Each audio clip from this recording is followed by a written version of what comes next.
नमस्कार, आप देख रहे हैं स्वागत जिंदगी और मैं हूं आपके साथ ही स्वागत जिंदगी के उत्तराखंड प्रभारी जे अहमद की खास रिपोर्ट। नैनीताल उधम सिंह नगर लोकसभा से कांग्रेस प्रत्याशी प्रकाश जोशी ने अपने कार्यालय पर प्रेस वार्ता की।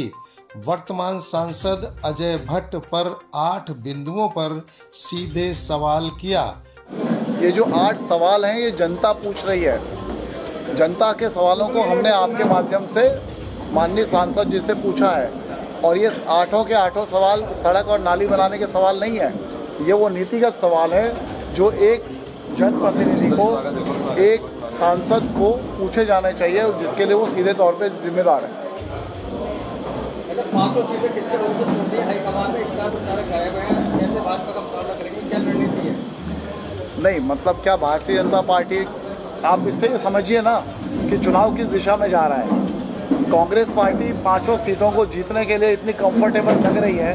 हमारा विश्वास है 5 सीटें जीत रहे हैं कि हमारी बाकी ऊर्जा हम कहीं और लगा रहे हैं, लेकिन भारतीय जनता पार्टी डरी हुई है।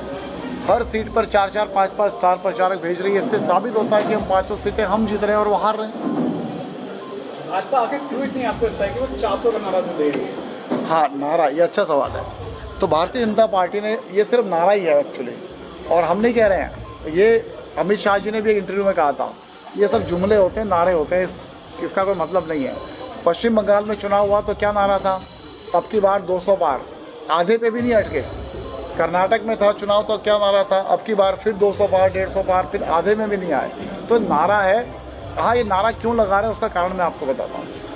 आप ही के माध्यम से देश को दिख रहा है, जगह जगह भारतीय जनता पार्टी के जो नेता हैं, बड़े नेता, उनको कोई जूते की माला पहना दे रहा है, कोई उनकी पिटाई कर दे रहा है, कोई उनके कपड़े फाड़ दे रहा है।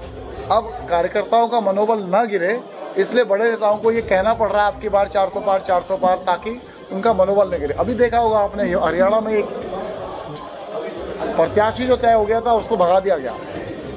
तो ये सिर्फ मनोबल बढ़ाने के लिए ही बात हो रही है। ईवीएम के लिए क्या कहेंगे? 2 अलग सवाल हो गए।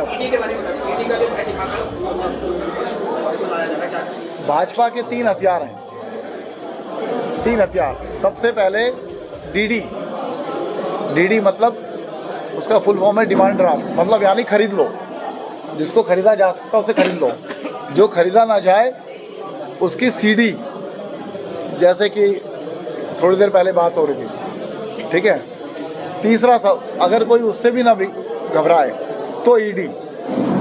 अब ईडी के भी 2 रोल हो गए हैं। एक रोल क्या हो गया है कि लोगों को जोड़ो, जैसे तैसे पार्टियां तोड़ो, और ईडी के माध्यम से वसूली करवाओ, ये एक नया रोल हो गया। तो ये तो भारतीय जनता पार्टी सभी संवैधानिक संस्थाओं का दुरुपयोग कर रही है। तो पूरा देश जान रहा है कैसे किसी नेता के ऊपर, जब वो दूसरी पार्टी में होता है, ईडी की कोई इंक्वायरी चल रही होती है, ईडी के सवालात होते हैं, और अचानक वो रातों रात भारतीय जनता पार्टी ज्वाइन कर लेता है और ईडी उसकी फाइल को बंद कर देती है, ठंडे बस्ते में डाल देती है। सिर्फ संभाल के रखते हैं कि बेटा भागना मत, दोबारा भागेगा तो फिर फाइल दिखा देंगे। ईडी का तो ये रोल है। वो पहाड़ी में आ रहा है वैसे, पर जनता जानती है। पहाड़ में एक नया नारा शुरू हुआ है, म्योर नाम छू अजय भट्ट। समझ रहे हैं आप लोग? मैं क्या, म्योर नाम छू अजय भट्ट, मैल का रहले लोकसभा पट।